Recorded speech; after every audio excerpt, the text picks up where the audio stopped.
You know what? This is an interesting ass video. I know it's an interesting ass video. I know you're excited, okay? I gotta try some new things, okay? I gotta switch up the bowl. Gotta find my niche, okay? I'm still going around, trying to see if I should like make this like more gaming, more like reaction videos or like stuff like this. Or just a good mix of both. We'll just see. Anyway, I thought it would be an interesting idea to get on here, and just tell you guys a story. Now, am I recording this during my passing period? Absolutely. I know you're thinking, the title? Hell no, there's no way that happened. But it did, okay? I'm gonna explain it. I promise that actually happened. It's a pretty cool story. So, grab like maybe a fourth of a bowl of popcorn because it won't be like a full story. Get some water because that salty ass popcorn always makes me thirsty. And let's jump into it. This story starts about 2 years ago, so like what, 2018? Something like that. 2018. I needed to acquire a certain thing, right? But to acquire this thing, I had to do this one challenge with like 4 other, I guess you could say like friends of mine. Basically, the challenge was the 4 or 5 of us go into the woods, sleep overnight in the woods with no sleeping bag, no tents. We build our own shelter, we build our own fire, and like I'll explain the food arrangement in a second, right? This is where we start off, right? So we get there around 7 in the morning, and all 5 of us are not happy. It's early as hell. Not looking forward to this. And I didn't realize how bad this was going to be until it actually happened. So, we finally get we're allowed to have a Ziploc bag of stuff to carry with us, right? We're actually not allowed to use snacks. We're not allowed to bring snacks. But some of us did bring like a tiny bit of snacks. We're walking on the way there, and there's like 2 tour guides kind of with us. And the first stop, we have to purify our own water using like iodine tablets. And we had to get this water from the sewage lake. And God, it was disgusting. So we hiked like about like maybe 2 miles to this nice little lake, and they want us to empty the water that we had, right, from home, and then we had to get a whole entire, like, we had like, I don't know, those like little hiking bottles. Anyway, we filled up with everything. I'm talking about there's like nasty, disgusting, like sand, little seaweed in there. And I was looking at it, I was like, oh my God, this is going to be nasty. But I was thinking in my head, no. It's going to be fine, I'm going to put the iodine tablets in there. It's going to taste great. We're going to be chill. While we're doing it, you got to wait, like, if I remember correctly, it was like 30 to 45 minutes for these iodine tablets to, kill everything. And so, while we wait, they gave us a snack. And it was about, like, 2 rolls of, like, this is going to sound sus, bro. I already know you. Look, it was 2 rolls of, like, sausage links and like those big ones. Let me pause, bro, but you know what I mean. And some crackers and some cheese, right?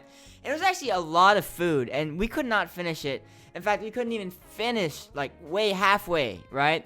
Now, we were supposed to throw it away, and they gave us a trash can that we had, right? Because we couldn't bring this food with us. Bro, but we outsmarted them so hard, okay? We took all the rest of the food that we had, okay? While they were gone, we put it at the bottom of the trash can, right? Because they gave us an empty trash can. And over it, we laid it with duct tape, right? And it was so neat, and then it was laid over with duct tape. So later at night, we could have food. And at the time, I just thought this was a funny idea. I didn't think it was going to be necessary. But oh my lord, it saved my life. Finally, after this, they come back, we get our water, and I drink it. And if you guys have ever had pond water, like just really nasty, it is just terrible. Like, it is disgusting. Like, bad. Really bad. I don't recommend it. Even with the iodine tablets, it was like, ugh. I didn't want to drink any of it. They tell us to drink it, so we had to take, like, I took, like, a sip. I could not stand it. I kind of just, like, threw it out on the way while we were hiking. I don't know. I was going to find something else in that, because that was nasty. We finally get there, right? And it looks like a nice day. It looks, we're chilling. And it's also in the winter, by the way, so we know it's gonna get cold. So they told us to bring layers, which I did. I brought like 2 jackets, right? And I was like, okay, I'm chilling, bro. It's gonna be awesome. I'm not gonna get cold. And the first thing they tell us we have to do is they said you have 2 hours to build a shelter. And basically that means like, so all 5 of us went off in different directions, and we had to like build a shelter out of anything we could find, right? And then later they'd come and grade our shelters, and then after that they would leave us. So 2 hours later, I had this trash ass shelter. I found like this log that was like posted up against this other log, so I put some sticks around it. And I was like, okay, that's fine. That's fine. They inspect all our things, and they said, okay, this is where we leave you. We will be back in around 5 hours.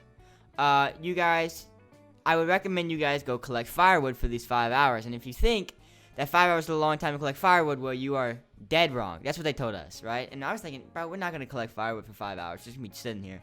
So we go, we collect some firewood. We got a nice little pile. And we're set. Like, no way we're running out of fire. We still got like 3 hours left. And so we just pass the time. We chill, get to know each other. Because we didn't actually know each other very well.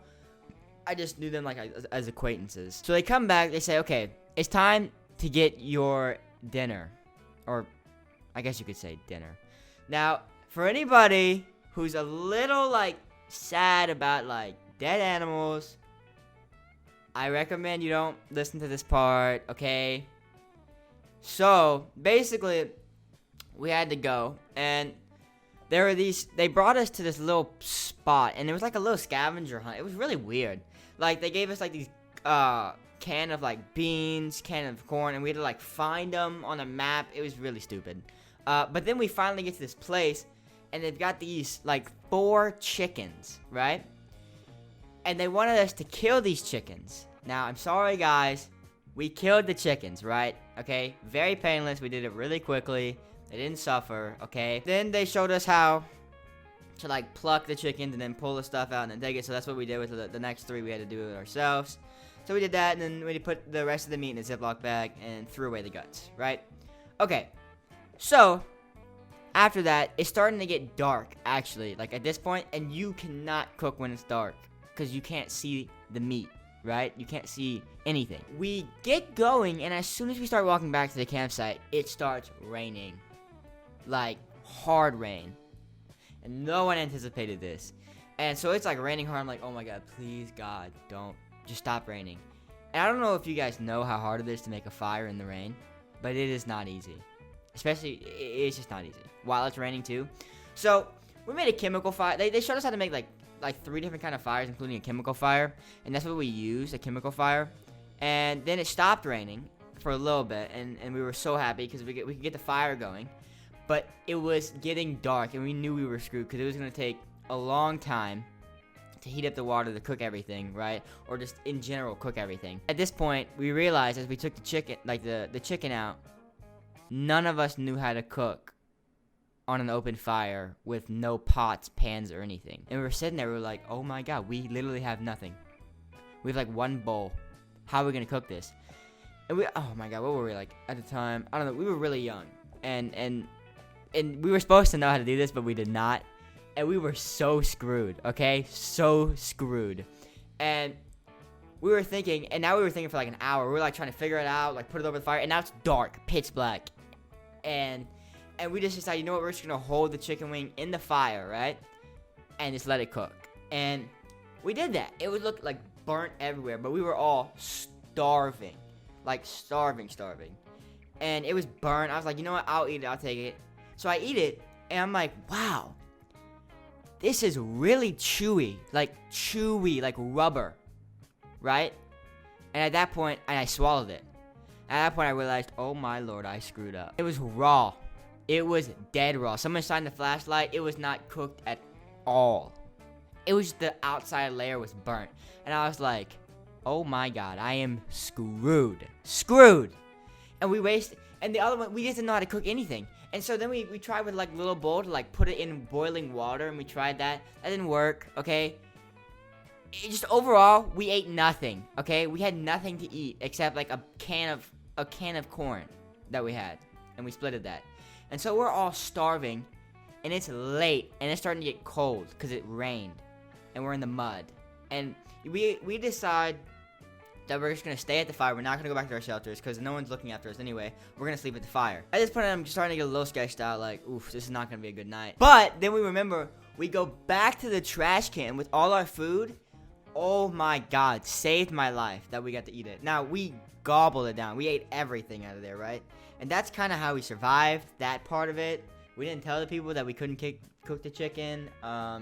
So yeah, you know, just keep that on the down low. Then we were like, okay, it's time to go to sleep. You know, we weren't really comfortable sleeping on logs and everything, but I think 2 of them fell asleep, right? And the 3 of us were talking for a long time. And then it started raining. Really hard. And it got really cold. Really fast. Now, it's raining, and we're literally sitting in mud, right? Mud. And it's just like pouring. We're talking, and we're like, oh my god, this is gonna last forever. And we didn't even have watches, okay? At the time, I'm thinking, oh my god, it's gotta be at least like 9 p.m. How am I gonna survive this whole night? Then, we ran out of firewood. And now, we can't keep the fire going. And let me tell you what, that fire was like crucial, because we were so cold. I was literally standing in the fire. I was like burning myself just so I wasn't cold. Because it was cold.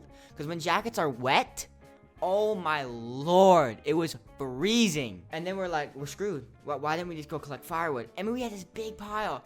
And you know what? We came up with a clever idea. We took down all of our shelters, like that we use for wood, and used that for wood. So we just took down all our shelters and used that for wood. And I'm like, bro, you know what? I came prepared for this, you know? I brought 2-gallon trash bags to sleep in, right? So I could not sleep in the mud. So I go get my little Ziploc bag, and I look at them, and they're gone. And at this point, I'm so mad. I'm like, how did they disappear? And they couldn't have gone anywhere. They can't walk. So I'm looking around, and then I'm realizing that the dude who is asleep is sleeping on my 2-gallon trash bags. He took them and was like in them. I was so heated. I was so mad. And you weren't gonna wake this dude up. No. And so I was like, whatever, dude. You know, I'll just find something to sleep on. And when we were collecting firewood, we actually found this like big dead ass tree that took like 4 of us to haul. And we were just like slowly like putting it in the fire, like slowly. And I was just leaning against this log, right? This whole night, leaning. And we were I was talking. Like, so there's only 2 of us up. And I actually got to know this dude really cool. And great experience. Like, if you guys want to meet friends, this is a great way to do it. I think it was like 3. It had to be 2, 3 in the morning at this point. And we ran out of firewood again. So him and I searched the whole entire woods, to find more wood in the dark. And it just, all the wood was wet. I mean, we were searching. We were freezing, like hypothermia kind of freezing. We get back and we're dead tired. The rest of them are asleep. That dude stole my trash bag. Still mad at him to this day. And we're just talking. I'm sitting crisscross applesauce like this, like in and out of passing out, like just like talking. And then we put in this tree in the fire, and I just decide, you know what? I'm tired of sleeping in the mud. I'm tired of getting rained on. Okay, I'm gonna sleep on this log, in the rain still, but on a log. And so I was sleeping on this log, in and out of consciousness, just like hours, like your mind starts to go crazy. Like you're just sitting there for hours and hours and hours in the dark, watching the fire go out. And so I'm sitting there, and I finally, I open my eyes, and I see the sun come up, crack up. At this point, you don't understand what kind of survival mode I'm in. I'm in a deep state of hurt. And I'm like, oh my god, thank Jesus. 'Cause I thought it would never end. And it's still raining. And so I'm walking around, pacing around. I'm just freezing like this, walking, hoping to God that the sun will come up any faster. And so it finally comes up. Okay? And it's probably 7 in the morning. And I literally put the fire out because you gotta put the fire out before you leave, and that takes a little bit. So I get a bunch of water and I put the fire out. And the fire's completely out. I was cold, right? And at this point I was even used to it. But as soon as I put that fire out, another level of cold hit. I've never felt this cold in my life, and I was wearing 2 jackets, 2 sweatpants. I mean, I was wearing the whole thing. Finally, the 2 tour guides come back. They're like, it's time to go. And so the others, we're just sitting there waiting, freezing. And so we're walking back, it's 5-mile hike, just shivering. No life left in us. Mud from head to toe. Just rain everywhere. It sucked. Sucked. Okay? It's probably like 40 degrees too. And we finally get back. And I'm just waiting and waiting, right? I take all these clothes off. And I just have like this undershirt that's actually not dirty. And my dad rolls around in the car. And I'm like, thank God. I get in the car. He's got the heater on. And at that moment, guys, I've never been more thankful for something that I have. Because, like, that heater, oh my God. That heater was, like, the #1 priority of mine at that moment. Ugh. Anyway, guys, if I have any advice for you, it's that all these, I have more, by the way, I have another, if you guys want to see another story, okay, I can tell you another story about the time I canoed around Catalina Island in 2.5 days, which is 61 miles, by the way. We did a 61-mile canoe in 2.5 days. Let me know if you guys want to hear that story, okay? But if there's anything I learned from this journey, it's that don't take what you have for granted, okay?